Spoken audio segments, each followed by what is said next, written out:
20 साल पहले जिस हवेली के सामने एक मासूम बच्ची ने रोते हुए अपने बाप की चीता जलाई थी, आज उसी हवेली को नीलाम करने पहुंची महिला कलेक्टर को देख ठाकुर के पैरों तले जमीन खिसक गई। दोस्तों, समय का पहिया जब घूमता है तो बड़े बड़े राजाओं को भी रंक बनते देर नहीं लगती। इंसान को अपनी ताकत, अपने पैसे और अपनी जवानी पर कभी घमंड नहीं करना चाहिए, क्योंकि वक्त जब करवट बदल ले, यह कोई नहीं जानता। जो आज अर्श पर है, कल वो फर्श पर हो सकता है। जुल्म करने वाले अक्सर यह भूल जाते हैं कि जिस मासूम को कुचल कर वो आगे बढ़ रहे हैं, वही मासूम कल को उनकी बर्बादी का कारण बन सकता है। आज की कहानी एक ऐसे ही बदले की है, जहां एक बेटी ने अपने पिता के स्वाभिमान के लिए 20 साल का लंबा इंतजार किया। एक ऐसा बदला जो उसने बंदूक या तलवार से नहीं, बल्कि कानून की कलम से लिया। और जब उस कलम की ताकत चली तो गांव का सबसे बड़ा बाहुबली भी घुटनों पर आ गया। नमस्कार दोस्तों, स्वागत है आपका हमारे चैनल पर। दोस्तों, वीडियो शुरू करने से पहले आपसे एक छोटा सा सवाल है। आप इस वक्त यह वीडियो भारत के किस राज्य से देख रहे हैं? अपना और अपने परिवार, प्यारे से गांव का या शहर का नाम कमेंट में जरूर लिखें।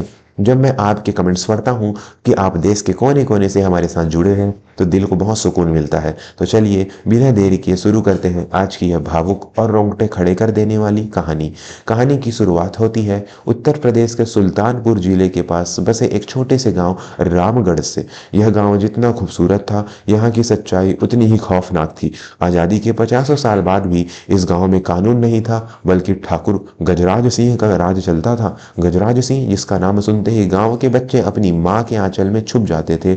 उसकी हवेली गांव के बीचों बीच थी, जो उसके अहंकार की तरह ही ऊंची और मजबूत थी। इसी गांव में रहते थे मास्टर दीनानाथ। दीनानाथ जी गांव के सरकारी स्कूल में अध्यापक थे।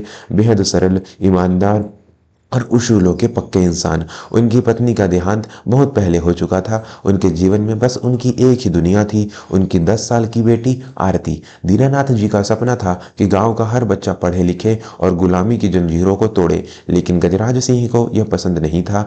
उसे लगता था कि अगर गरीब के बच्चे पढ़ लिख गए तो उसके खेतों में बेगार कौन करेगा, उसकी गुलामी कौन करेगा। संघर्ष तब शुरू हुआ जब गांव की मुख्य सड़क पर स्थित दीनानाथ जी की पुश्तैनी जमीन पर गजराज सिंह की नजर पड़ी। वह जमीन बेशकीमती थी और गजराज वहां अपनी शराब की भट्ठी और गोदाम बनाना चाहता था। उसने कई बार अपने मुनीम को दीनानाथ जी के पास भेजा।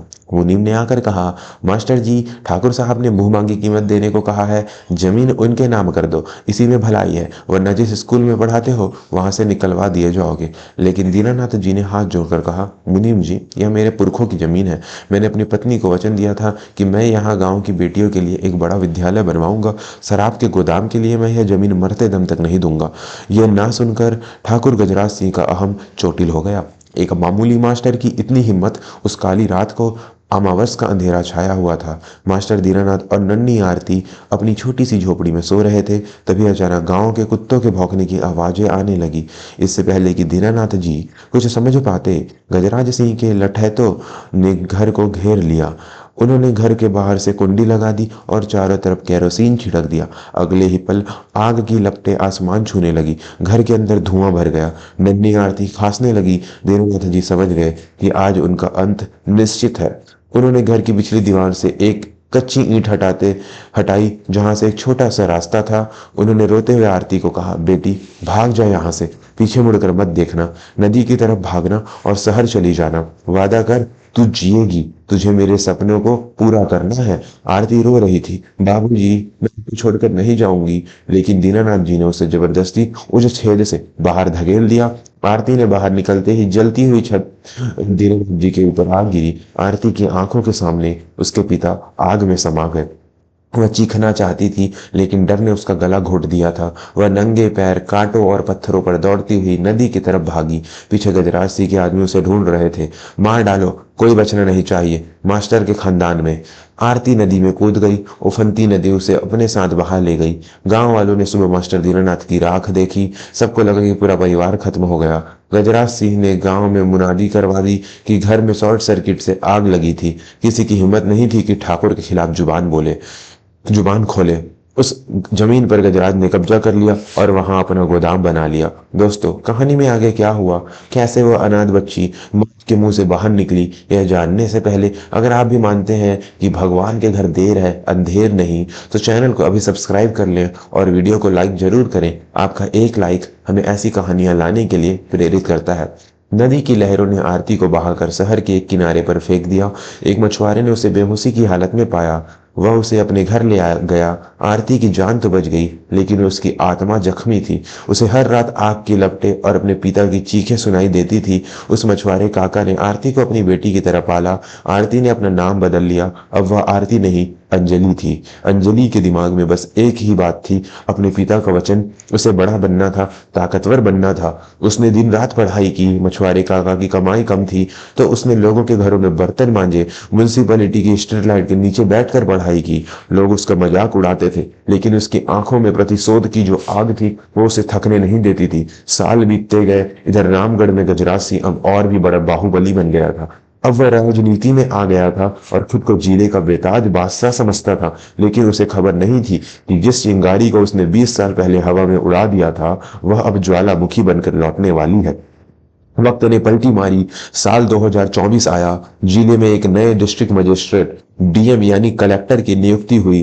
खबर उड़ी कि नई मैडम बहुत सख्त है। उनका नाम था अंजलि वर्मा। चार्ज लेने के दूसरे ही दिन डीएम अंजलि का काफिला रामगढ़ गांव की तरफ मुड़ा। लाल बत्ती वाली गाड़ी, आगे पीछे पुलिस की जिप्सी। गांव में धूल उड़ने लगी। लोग अपने घरों से बाहर निकल आए। 20 साल बाद गांव में इतनी बड़ी अफसर आई थी। गाड़ी सीधी जाकर उसी जगह रुकी जहां कभी मास्टर दीनानाथ का घर हुआ करता था और जहां अब ठाकुर गजराज सिंह का अवैध गोदाम था। अंजलि गाड़ी से उतरी। आंखों पर काला चश्मा, बदन पर कड़क साड़ी और चेहरे पर ऐसा तेज कि सूरज भी शर्मा जाए। उसने उस गोदाम को देखा। उसकी मुट्ठी भींच गई। तभी वहां ठाकुर गजराज सिंह अपने गुर्गों के साथ आ पहुंचा। उसने गले में सोने की मोटी चैन और चेहरे पर वही पुराना घमंड था। उसे लगा कोई नई अफसर है, पैसे फेंक कर मुंह बंद कर दूंगा। गजराज सिंह हंसते हुए आगे बढ़ा। अरे मैडम जी, स्वागत है आपका हमारे रामगढ़ में। आप दफ्तर बुला लेती, हम खुद आ जाते। यहाँ धूल मिट्टी में क्यों तकलीफ की। अंजलि ने अपना चश्मा उतारा और गजराज की आंखों में आंखें डालकर देखा। उस नजर में इतनी शीतलता और इतनी आग एक साथ थी कि गजराज एक पल के लिए सहम गया। अंजलि ने कड़क आवाज में कहा, सरकारी जमीन पर अवैध कब्जा है, यह रिपोर्ट मिली है मुझे। कागज दिखाओ इस गोदाम के। गजराज हंसा। कागज? अरे मैडम, ये पूरा गांव हमारा है। कागज तो पटवारी बनाता है और पटवारी हमारा आदमी है। आप नई आई है, शायद आपको पता नहीं कि गजराज सिंह कौन है। यह लीजिए। उसने इशारे से अपने आदमी को मिठाई का डब्बा, जिसमें नोटों की गड्डियां थी, आगे करने को कहा। मुंह मीठा कीजिए और ठंडे दिमाग से काम लीजिए। अंजलि ने उस डिब्बे को हाथ से ऐसा झटका मारा कि वह जमीन पर गिर गया और सारे नोट धूल में बिखर गए। पूरा गांव सन्न रह गया। आज तक किसी की हिम्मत नहीं हुई थी ठाकुर का पैसा ठुकराने की। अंजलि गर्जी, अपनी यह गंदी कमाई उठा लो ठाकुर। मैं यहाँ मिठाई खाने नहीं, हिसाब करने आई हूँ। और याद रखना, जिस दिन मेरी कलम चलेगी उस दिन तुम्हारे यह गुंडे तो क्या, तुम्हारे वकील भी तुम्हें बचा नहीं पाएंगे। ठाकुर का चेहरा गुस्से से लाल हो गया। उसने दांत पीसते हुए कहा, मैडम, वर्दी की गर्मी ज्यादा दिन नहीं रहती। बहुत आए और बहुत चले गए। अपनी जान प्यारी है तो यह जांच वाँच छोड़ दो, वरना इस गाँव के रास्ते बहुत खराब है। एक्सीडेंट होते देर नहीं लगती। अंजलि मुस्कुराई, एक रहस्यमय मुस्कान। एक्सीडेंट तो 20 साल पहले भी हुआ था ठाकुर, शॉर्ट सर्किट वाला। लेकिन इस बार शॉर्ट सर्किट नहीं, सीधे बिजली गिरेगी, और वो भी तुम पर। इतना कहकर अंजलि गाड़ी में बैठी और वहां से चली गई। गजराज सी सोच में पड़ गया। ये लड़की थी कौन? उसकी बातों में एक अजीब सी गहराई थी। अगले एक हफ्ते तक अंजलि ने पुराने रिकॉर्ड्स खंगालने शुरू किए। 20 साल पुरानी फाइलों पर जमी धूल झाड़ी गई। पटवारी को सस्पेंड कर दिया गया और उसे सरकारी गवाह बनने पर मजबूर किया गया। पटवारी ने डर के मारे सब उगल दिया कि कैसे जमीन के कागज बदले गए थे और कैसे मास्टर दीनानाथ के घर को आगजनी का हादसा बताया गया था। सबूत इकट्ठा होते ही अंजलि ने अपनी आखिरी चाल चली। उसने गांव में जनता दरबार लगाने का ऐलान किया। तारीख वही चुनी गई जिस तारीख को 20 साल पहले दीनानाथ को जलाया गया था। दोस्तों, अब कहानी उस मोड़ पर आ गई है जहां एक बेटी अपने पिता के कातिल का सामना पूरी दुनिया के सामने करेगी। क्या अंजलि अपनी पहचान बताएगी? क्या ठाकुर अपनी गलती मानेगा? यह जानने से पहले आपसे निवेदन है कि अगर आप चैनल पर नए हैं तो सब्सक्राइब जरूर करें, क्योंकि आगे का मंजर आपके होश उड़ा देगा। जनता दरबार लगा, पूरा गांव इकट्ठा था। मंच पर डीएम अंजलि वर्मा बैठी थी। सामने पुलिस की भारी सुरक्षा थी। गजराज सिंह को भी समन भेजकर बुलाया गया था। वह अपने वकीलों के साथ आया था, पूरी तैयारी से। अंजलि ने माइक संभाला। उसकी आवाज में एक भारीपन था। गांव वालों, आज मैं यहाँ एक फैसला सुनाने आई हूँ। जमीन का फैसला नहीं, इंसाफ का फैसला। उसने इशारा किया और पुलिस वाले एक पुराने जर्जर हो चुके आदमी को मंच पर बुलाया। वह और कोई नहीं, गजराज सिंह का वही पुराना नौकर था जिसने उस रात घर की कुंडी लगाई थी। वह बूढ़ा और लाचार हो चुका था और अपने पापों का बोझ नहीं सह पा रहा था। डॉक्टर ने रोते हुए माइक पर कहा, मुझे माफ कर दो। उस रात ठाकुर साहब के कहने पर हमने ही मास्टर जी के घर में आग लगाई थी। मास्टर जी और उनकी बच्ची अंदर ही थे। वह कोई हादसा नहीं, हत्या थी।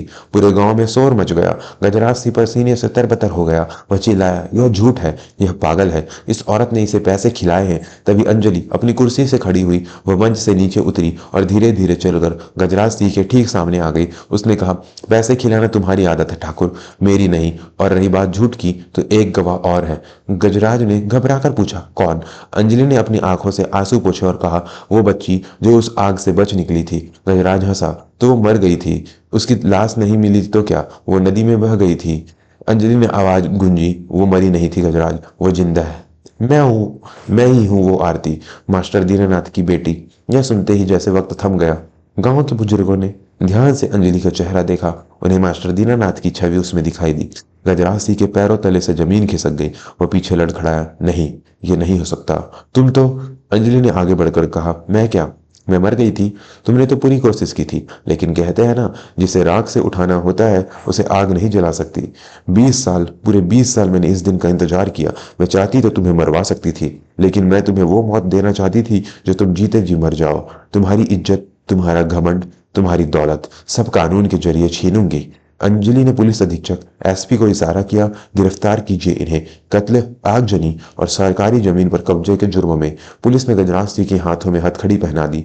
जिस गांव में वह शेर बनकर घूमता था, आज उसी गांव के सामने वह एक गीदड़ की तरह कांप रहा था। गांव वाले जो सालों से डरते थे, आज अंजलि की हिम्मत देखकर जोश में आ गए। एक बुजुर्ग महिला जो दीनानाथ को जानती थी आगे आई और अंजलि के सिर पर हाथ रखकर बोली, बिटिया, आज तूने हम सब का सिर ऊंचा कर दिया। आज सच में रावण का अंत हुआ है। गजराज ने को पुलिस जीप में ठूस दिया गया। जाते जाते उसने मुड़कर अपनी हवेली को देखा, जिसे अब सील किया जा रहा था। अंजलि ने तुरंत आदेश पारित किया, यह गोदाम आज ही गिरेगा और इस जमीन पर वही बनेगा जो मेरे पिता चाहते थे, एक स्कूल, मास्टर दीनानाथ राजकीय बालिका विद्यालय। अगले 2 घंटों में बुलडोजर ने उस पाप की इमारत को मिट्टी में मिला दिया। गांव के बच्चों ने तालियां बजाई। अंजलि ने वहां की मिट्टी को अपने माथे से लगाया और आसमान की तरफ देखकर मन ही मन कहा, बाबूजी, आपका सपना और आपका वचन दोनों पूरे हुए। अंजलि ने उस गांव को गोद ले लिया।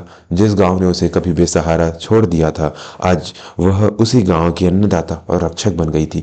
गजराज सिंह को कोर्ट ने उम्र कैद की सजा सुनाई। उसकी सारी संपत्ति कुर्क करके गरीबों में बांट दी गई।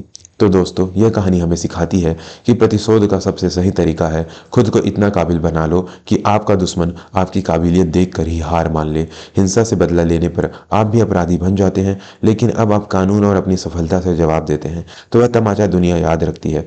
मास्टर दीनानाथ की बेटी ने साबित कर दिया कि एक पिता के संस्कार और बेटी की हिम्मत के सामने बड़े से बड़ा बाहुबली भी कागज के शेर जैसा लगता होता है। आपको यह कहानी कैसी लगी? क्या अंजलि ने सही किया? अपनी राय कमेंट बॉक्स में जरूर लिखें। दोस्तों, अगर आपके दिल को भी इस कहानी ने छू लिया है तो जाते जाते इस वीडियो को अपने दोस्तों और परिवार के साथ शेयर जरूर करें। और हाँ, अगर आपने अभी तक सब्सक्राइब नहीं किया है तो नीचे दिए गए लाल बटन को दबाकर हमारे परिवार का हिस्सा बने। हम वादा करते हैं कि अगली कहानी इससे भी ज़्यादा ज़बरदस्त होगी। तब तक के लिए अपना ख्याल रखें, अपने माता पिता की सेवा करें। जय हिंद, जय भारत।